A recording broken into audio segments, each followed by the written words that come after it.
ഞാൻ ഈ കാണിക്കുന്ന പോലെയാണോ നിങ്ങൾ CMA എക്സാമിന് പ്രിപ്പയർ ചെയ്യുന്നത്? ഇങ്ങനെ പ്രിപ്പയർ ചെയ്താൽ പാസ്സാവേണ്ട ചാൻസ് വളരെ കൂടുതലാണ്. IMA എക്സാമിന് പോകുന്നതിന് മുമ്പുള്ള ഫൈനൽ ടെസ്റ്റുകൾ, നമ്മൾ IMA എക്സാം ക്വസ്റ്റ്യൻസ് മാത്രം വെച്ചുകൊണ്ടുള്ള ഫൈനൽ ടെസ്റ്റുകൾ നടത്തിയ റിസൾട്ടാണ് ഞങ്ങൾക്ക് കാണിക്കാൻ പോകുന്നത്. ഇത് ആശിഷിൻ്റെ സമ്മറി റിസൾട്ട്സ് ഞാൻ കാണിച്ചു തരാം. ഉണ്ടോ? Topic A 97%, topic B 85, topic C 92, D 100, E 87, 89. ഇതൊക്കെ IMA എക്സാം ക്വസ്റ്റ്യൻസ് മാത്രം വെച്ചിട്ട് ചെയ്ത ടെസ്റ്റുകളാട്ടോ. അത് കഴിഞ്ഞ് ഫുൾ ടെസ്റ്റ് എടുത്തിട്ടുണ്ട്.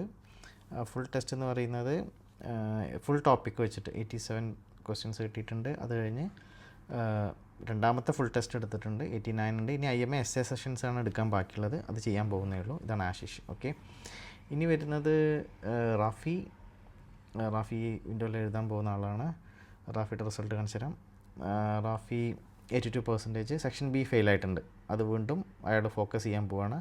C പാസ്സായിട്ടുണ്ട്, D ഫെയിലായിട്ടുണ്ട്, E പാസ്സായിട്ടുണ്ട്, F പാസ്സായിട്ടുണ്ട്. ഓക്കെ, ഇതെല്ലാം ഇനി focus on section B, D. Time management ഒരു വലിയ ഇഷ്യൂ ആണ്. ഇതൊക്കെ IMA എക്സാമിനുണ്ടായിരുന്ന ക്വസ്റ്റ്യൻസ് ആണ് കേട്ടോ. ഇനി ടെസ്റ്റ് ചെയ്ത് കഴിഞ്ഞിട്ടേ 1 ഉം 2 എടുക്കുകയുള്ളൂ, ഫുൾ ടെസ്റ്റ്. അടുത്തത് നമുക്ക് റഹീമിനെ നോക്കാം. റഹീമിൻ്റെ സിറ്റുവേഷൻ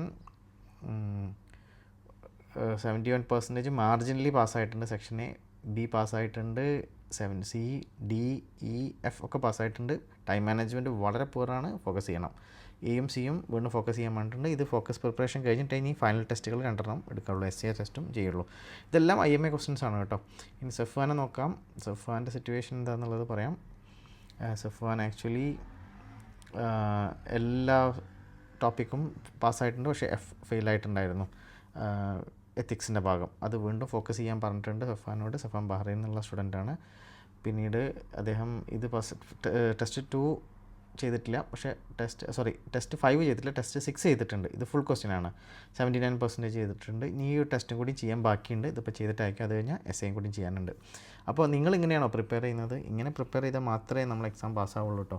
ഇത് IMA എക്സാമിനുണ്ടായിരുന്ന ക്വസ്റ്റ്യൻസ് നമുക്ക് കുറച്ച് തന്നിരുന്നു IMA. അതിനെ ബേസ് ചെയ്തുകൊണ്ട് നമ്മൾ നടത്തുന്ന ടെസ്റ്റുകൾ ബേസ് ചെയ്തുകൊണ്ടാണ് ഇങ്ങനെ പ്രിപ്പയർ ചെയ്യണം കേട്ടോ. ഓരോ ടോപ്പിക് വൈസും നമ്മൾ CMA എക്സാമിനുണ്ടായിരുന്ന ക്വസ്റ്റ്യൻസിനെ ബേസ് ചെയ്തുകൊണ്ടാണ് നമ്മൾ പ്രിപ്പയർ ചെയ്തിട്ടുള്ളത്. So it's very important.